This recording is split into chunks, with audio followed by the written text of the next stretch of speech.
Yeah, I think I'm probably the Ambivert. ambivert because I will, at the end of the day, I do like to talk to somebody. I write during the day or I do work during the day, but then at night, every night I like to go out with. But on the other hand, I'll do a speech or something and I love the people I'm talking to, but I'll go into a crowd of people and I'm exhausted in 15 minutes. I don't know why. Yes. And I like to think I love these people. I'm an extrovert, but somehow the social interaction, especially the interaction of how are you? Or the sort of the small talk. Small talk dread. Yes. Yeah. And oh my God, I want to stick a knitting needle in my eye. Don't do that. I'm going to teach you a better way. Okay, so here's what's happening. Is when we go into small talk, we're actually engaging our brain in social scripts. When we say, how are you? Here's the answer you're going to get all the time right now in 2025. Busy, good, but busy. That is the answer. And when you ask someone, what do you do? They've answered that so many times before that their brain is basically on autopilot. Our brains do not like to be brain dead. And so the reason why we are exhausted is because we know we're talking, we know we're having rote back and back interactions, but it's not actually gifting us dopamine. It's not actually gifting us oxytocin because they're very complicated chemicals, but dopamine is the chemical of motivation. It makes us want to do things. We can actually trigger dopamine with the right questions. Is that right? But the wrong questions do the opposite. They take away energy. So for example, I am trying to encourage the world to go on a diet. I'm trying to encourage them to go on a small talk diet. Which is, here we go. We're cutting out, what do you do, how are you, and where are you from? You are no longer allowed to ask those questions. All right. The moment you stop asking, what do, you become more interesting. Here's why. If you replace that question with a dopamine question, you are actually gifting the other person a little bit of motivation, a little bit of energy. Dr. John Medina found this creates mental markers. So you also become more memorable. So instead of what do you do, and how are you, and where are you from, here's what I'd like you to ask if you're brave enough, which is, working on anything exciting recently? That question is a sneaker question. Yeah. Because you're actually giving someone permission. If you ask someone, what do you do? And they're not defined by what they do, you immediately box them, right? You force them to answer in a socially scripted way. Right. Or if they're not proud of what they're doing, Exactly. Then they're stuck. If you ask someone, working on anything exciting recently, you're giving permission. Believe me, if they love what they do, they'll tell you. Right. If they don't love what they do, they tell you something better. And you're also letting them juice excitement from other areas of their life. Like if I say, what are you working on anything exciting? My brain starts searching my entire life for excitement. Ah, I found something. Then I share that excitement with you, which talking about that excitement begins to juice my own excitement. Then you can get excited about my excitement and then we're off to the races. It's contagious, yes. And that is more fueling than, what do you do? Yeah. Oh yeah, where are you from? I'm a accountant. Yeah, right. Or all the people say, oh, just marketing. Right. And so I think that the challenge here is not all small talk is bad, but we have to replace it with small talk that fuels us. And everyone's fuel is different. And so I have a challenge that we could try, which is, what are the topics of conversation that actually light you up? Yeah. What are the topics that you feel they're tied to their core values? They make you want to learn more or grow more. Those are secretly tapping into that kind of growth mindset simply by a conversation. So if you can weave them into your conversations or get someone else's topics, it completely changes the nature of small talk and it makes it more energizing. I happen to know from 2 million interviews by Gallup that only 30% of Americans actually find purpose at their work. That means 70% of people are just calling it in more or less. So if you're asking them, what do you do? 7 out of 10 times, you're going to be asking them to tell you something they're not all that excited about. So this question I love, what are you excited about? And you could be excited about, you're training your dog to poop in this corner instead of in the middle of the living room. That's not the first thing I would have thought of, Dan, but I do like that one. I have kind of an odd brain. But okay. But if that's what you were excited about, Dan, we could talk about it. I could ask which corner. We could talk about your dog. We could ask how long it took. Big, yeah. So we could do it. Okay, so let me ask you the reverse of that, because people are going to ask you, where are you from? What do you do? How are you?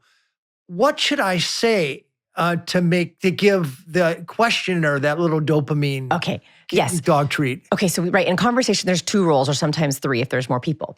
You can ask better questions, but you're going to be asked the same old boring questions, and you should be ready for them. So Yeah. every time someone asks you, what do you do or where are you from? You have an opportunity to transition the conversation to something you like more. So I want you to actually think through your answers to these questions.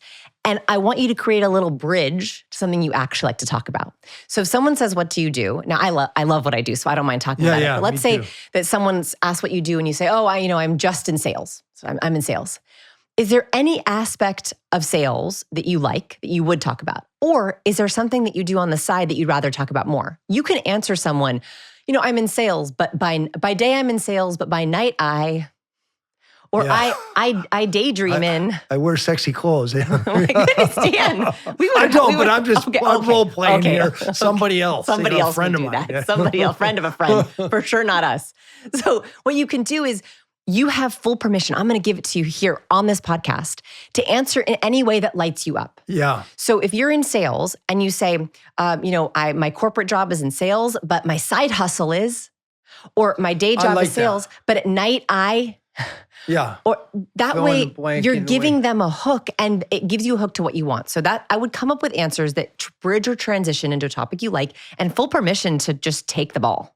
Now, I want to have a little caveat here, because I think that this line of thinking can get us into a dangerous place, which is conversational narcissism, which is only talking about things that you like. Now, I want you to transition. I want you to bridge. But what the mistake that people make, and I've seen this happen with my students, is they take the ball in the conversation. So they say, here's what I do, but I actually my side hustle is cooking, right? And then they start talking about cooking and all the things they love about cooking. Great. And then you're talking for 15 minutes without a break, and you're only talking about yourself. Yeah.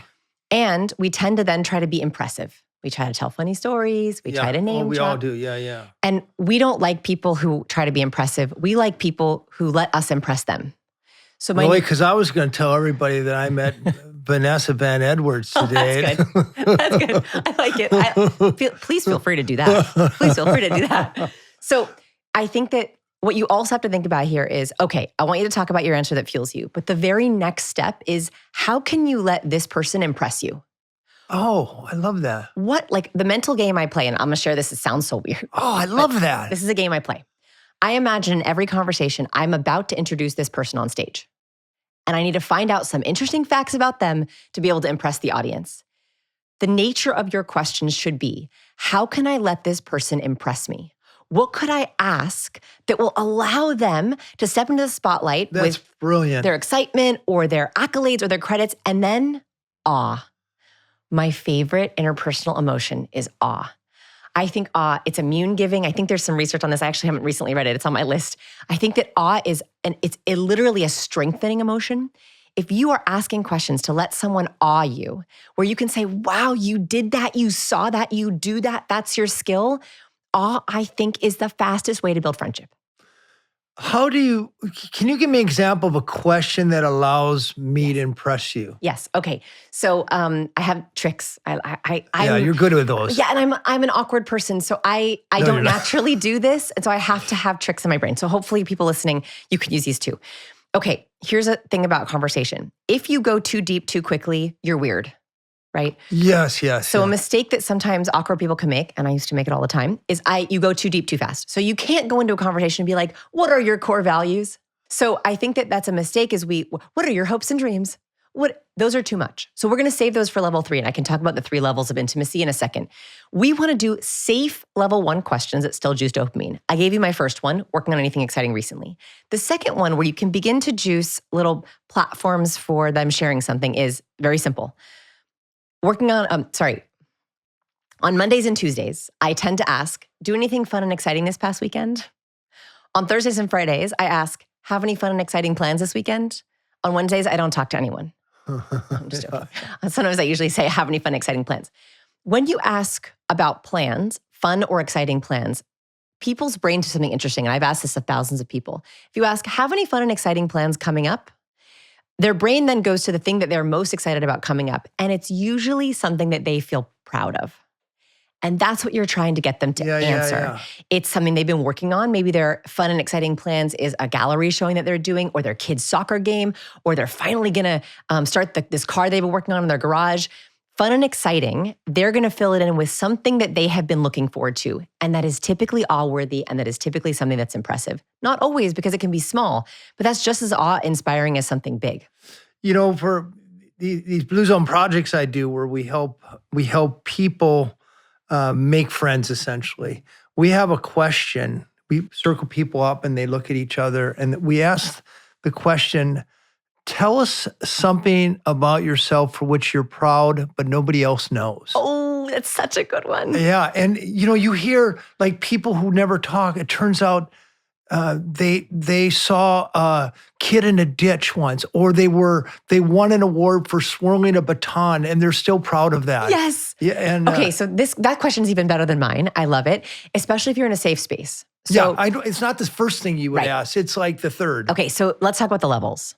So in every interaction, Dr. Dan McAdams, a researcher from Northwestern, found that there are 3 levels of intimacy in every relationship. And the first level is called general traits. This is why in every starter conversation and small talk, you go, what do you do? Where you're from? Because general traits are occupation, hometown, family status. You married? You got any kids? We're trying to answer those questions in our head because we have a hierarchy of facts. It is very difficult to connect with someone if you don't know those basic facts. So if I meet someone and I say, what's the thing you're most proud of that most people don't know? And they say, I won a baton twirling contest. Yeah. My brain still can't quite connect with you because I don't know, are you married? Do you got any kids? Where are you from? So we actually do want to answer those questions with these working on anything exciting, have any fun plans coming up, right? I can answer by saying, my daughter, she's just starting at a new school next week and I'm really excited for her. Okay, you just learned I'm a mom. You just learned that, a new school, did you just move? Yeah, I just moved. So the way that you answer is trying to give out general traits in a more exciting framework. It's like a lens. Same thing with the other person. They're sharing their general traits. That's level 1. Level 2 is called personal concerns. These are motivations, personality traits, goals, worries.